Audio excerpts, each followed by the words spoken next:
Today, when it comes to deciding when to have children or spacing out pregnancies, we are living in a golden age of medicine and science. If you are not ready to become a parent, you have countless safe, effective, and elegant options at your fingertips. From neat little birth control pills and ultra-thin condoms to more intensive medical procedures like implants, IUDs, or vasectomies. Modern science has granted humanity a tremendous privilege, the right to control our own bodies and our own futures. But close your eyes for a moment and imagine, if we rewound the time machine a few thousand years, what would things look like? When Durex condoms and daily pills didn't even exist as an idea, and human reproduction was still shrouded in mystery, what did our ancestors do to enjoy love without facing the risk of an unwanted population boom? The desire for family planning is not actually a product of the 21st century. Since the dawn of humanity, continuous pregnancy and childbirth not only created a massive burden for survival, but also hung like a death sentence over ancient women due to poor medical conditions.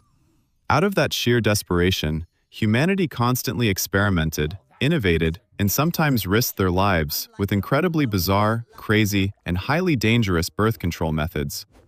From smearing wild animal dung, drinking lethal heavy metals, and chewing highly toxic roots, to turning themselves into sorcerers wearing dark magic amulets. Today, we are going to take a journey through time, traveling along the course of history to discover just how creative our ancestors were in the fight against unintended consequences. Our first stop on the historical map is the majestic ancient Egyptian civilization, stretching along the legendary Nile River around 1850 BC.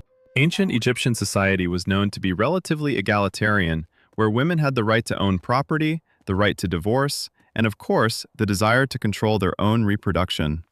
The Kahun papyrus, one of the oldest and most precious medical texts ever unearthed, recorded highly detailed gynecological methods. Among them, the most popular contraceptive recipe was described as follows. A woman would take crocodile dung, mix it thoroughly with pure honey and some acacia leaves, then knead it into a paste and insert it deep inside her vagina before intercourse. If they were in India or the Middle East, they might substitute crocodile dung with elephant dung. You are probably grimacing and feeling a bit squeamish hearing this recipe. Some humorous historians have joked that perhaps the horrific smell of this animal dung concoction was the most effective birth control method in itself, as it completely killed the partner's mood. But don't judge just yet, because behind that seemingly primitive and disgusting recipe lay some truly astonishing science. Both crocodile and elephant dung are highly alkaline. When placed in the vaginal environment, it would drastically alter the pH levels, creating an incredibly harsh environment that paralyzed or killed sperm before they could reach their destination. Meanwhile, honey not only acted as a sticky binder, forming a solid physical barrier blocking the cervix, but it also carried natural antibacterial properties, helping women minimize the risk of infection. Most amazing of all were the acacia leaves. When acacia leaves come into contact with a moist environment and ferment, they release lactic acid. Incredibly, lactic acid is the core active ingredient used in almost all modern spermicides today. You could say the Egyptians were thousands of years ahead of their time, creating a spermicidal barrier out of the wildest ingredients imaginable. Even so, the risk of blood poisoning from animal dung is a life-or-death gamble that none of us today would dare to take. Leaving the sunny and windy pyramids, we continue our journey to the world of philosophers, warriors, and the most brilliant civilizations of Europe, ancient Greece and Rome. Here, medicine began to take on a logical shape, thanks to great minds like Cyrannus of Ephesus, who is dubbed the father of ancient gynecology. In his medical texts, Cyrannus advised women to hold their breath during their partner's ejaculation, then immediately stand up, sneeze violently, jump backward 7 times, and wash themselves thoroughly. According to him, the physical pressure from sneezing and holding one's breath would push the sperm out. It sounds more like an aerobics routine than medicine, and of course, this physical method was almost entirely useless. However, the Greeks and Romans didn't just rely on sneezing. They possessed a secret weapon, a natural contraceptive wonder drug so exceptional that it took the ancient world by storm and was ultimately eaten into extinction by humans. Welcome to the legend of Silphium. This was a giant herbaceous plant belonging to the fennel family that only grew in a narrow coastal strip of North Africa in present-day Libya. Women back then discovered that by simply drinking a small amount of juice from the stem and roots of the Silphium plant periodically, they could effectively prevent pregnancy or even safely induce an early-stage abortion. Silphium immediately became a craze, a luxury item hunted down across the Mediterranean basin. It was so important that it became the economic foundation, the golden pillar of the entire city of Cyrene. The people of Cyrene worshipped Silphium to the point that they decided to stamp its image on their coins to honor it. A fascinating fact you might not know: the seed of the Silphium plant had a very distinct shape. Many historians believe that the shape of the Silphium seed is the original source of the heart symbol that we still use to text our love to our partners every day. The universal symbol of love actually originated from an ancient birth control pill. But the story of Silphium ended in tragedy. This plant was incredibly temperamental. It refused all attempts at artificial cultivation and would only grow wild. The massive demand from the Roman aristocracy led to severe overharvesting. Even Emperor Julius Caesar once hoarded hundreds of pounds of Silphium in the state treasury as a priceless asset. By the end of the 1st century AD, the historian Pliny the Elder sorrowfully recorded that the very last stalk of Silphium on Earth was found and presented to Emperor Nero as a gift. Since then, Silphium has completely vanished from the Earth. The most effective herbal contraceptive in antiquity was permanently erased by the boundless greed of humanity. While the West was intoxicated with herbs, in the East, particularly during the ancient Chinese feudal dynasties, the story of contraception took on a much darker, colder, and more brutal tone. Stepping through the crimson gates of the Forbidden City and deep into the emperor's harems, you would find thousands of concubines, palace maids, and courtesans facing silent life-or-death battles. While getting pregnant could be a stepping stone for a concubine to rise to power, for brothel courtesans or palace maids forbidden from having children, getting pregnant meant a death sentence.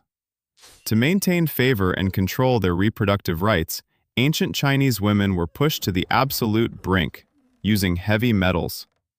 Medical and historical records passed down state that women were often advised to drink small doses of lead and mercury. Mercury, a beautifully shimmering silver liquid that contains lethal poison, was often mixed with fragrant oils or tea by brothel madams and forced upon the girls to drink daily. The harsh truth is that this method did work as a contraceptive, but it didn't work by blocking sperm. It worked by completely destroying the woman's body. Mercury is highly toxic. Once it enters the body, it immediately attacks the central nervous system, destroys the liver and kidneys, and severely disrupts hormones. Essentially, the woman's body would become so heavily poisoned, weakened, and exhausted that it could not possibly nourish a fetus, leading to a spontaneous miscarriage. In exchange for not getting pregnant, those women paid a terrible price: permanent infertility, multiple organ failure, hair loss, seizures, memory loss, and ultimately, an agonizing, slow death. Alongside heavy metals, Chinese folklore also whispered of an equally gruesome method: swallowing 14 live tadpoles on the 3rd day of spring. According to traditional medicine concepts at the time, tadpoles carried an extreme cold energy, and swallowing them alive into the stomach would alter the body's life force, making the womb freezing cold and unable to conceive. Whether it was swallowing live tadpoles or drinking mercury, they all stand as heartbreaking testaments to the immense sacrifices and sheer agony that ancient Eastern women had to endure.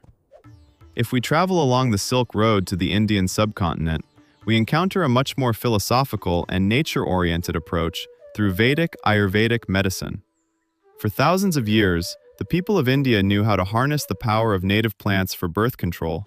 The most prominent among them was neem oil, extracted from the neem tree. Ancient Indian women would use wads of cotton, soak them in neem oil or ghee, and place them in the vagina before intercourse. Unlike the sneezing or jumping of the Romans, the Indian method actually had a remarkable scientific basis. Today, modern clinical studies have proven that neem oil contains compounds capable of significantly reducing sperm motility and even killing them. Combining a physical barrier, the cotton wad, with a natural spermicide, neem oil, shows the extraordinary wisdom of ancient Indians in understanding the human body. Now, Let's fast forward the wheel of time to enter the gloomy Middle Ages in Europe. This was a period when the light of science and medicine faded, making way for strict religious beliefs and deep-seated superstitions. The Catholic Church at the time strictly forbade all forms of contraception, considering it an act against God's will. But human desire cannot be extinguished by laws. When doctors and healers could not help, people were forced to turn to magic, witches, and bizarre spiritual beliefs. If you were a European woman living in the 12th century and wanted to avoid pregnancy, magical texts of the era would instruct you on a hair-raising ritual. They advised women to catch a weasel, kill it, then cut off its testicles, wrap them carefully in a piece of animal skin or silk, and tie this amulet tightly to the inner thigh, or wear it dangling around the neck during the act. Yes, you heard that perfectly right. The testicles of a male weasel were believed to possess magical powers that could prevent conception. Undoubtedly, the weasels living in medieval Europe had a very confusing and terrifying existence.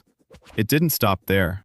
The Roman naturalist Pliny the Elder from the 1st century also left behind writings that profoundly influenced the Middle Ages, in which he advised women to find a hairy spider with a large head, cut it open to extract 2 tiny worms, wrap them in deer skin, and wear them on their body before sunrise.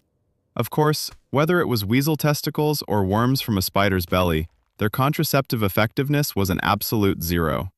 Except for one single side effect, the foul stench and grotesque appearance of these amulets would certainly extinguish any flame of desire a gentleman might have in the bedroom. It wasn't until the 16th century that humanity witnessed a true turning point that changed sexual history forever. Ironically, this invention was not born out of a desire for family planning, but from a profound fear of death. That was when the terrifying disease of syphilis swept across all of Europe, claiming countless lives. In 1564, a great Italian anatomist named Gabriele Falloppio, after whom the fallopian tubes are named, published a revolutionary invention, a small sheath made of linen, soaked in chemicals and herbs, used to cover the head of the penis. Falloppio's original goal was to protect men from syphilis pathogens, but people quickly realized its fantastic side effect, preventing sperm from meeting the egg.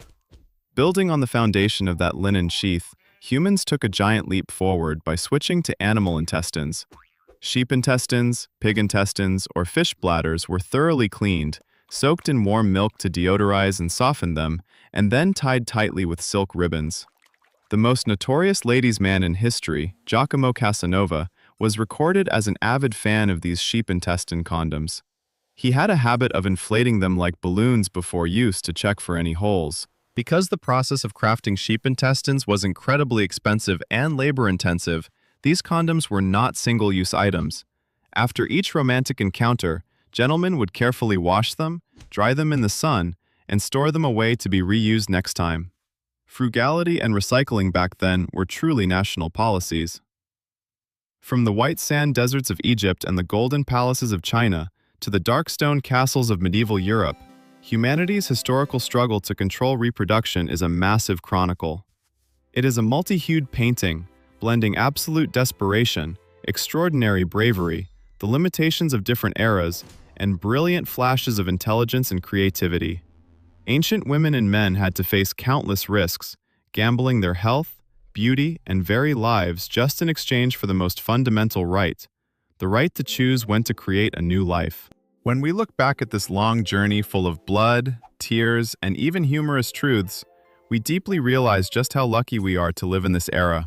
Modern medicine has freed humanity from toxic methods, dismantled superstitious barriers, and handed us the safest, most civilized, and convenient tools. So, next time, if you feel too lazy to drop by the convenience store to buy a box of protection, or suddenly feel tired of remembering to take your birth control pill every day, please take a second to remember the Egyptian women furiously kneading crocodile dung, or the Chinese girls forcing themselves to drink tea laced with mercury. I guarantee that you will instantly find immense motivation to appreciate the wonderful medical solutions you hold in your hands today. Thank you for joining this fascinating historical journey today. Which method on this list do you find the craziest and most haunting? Leave a comment below to share your thoughts. Don't forget to hit like, subscribe to the channel, and turn on the notification bell so we can continue to explore other wondrous mysteries of human history in our next videos. Goodbye, and see you all next time.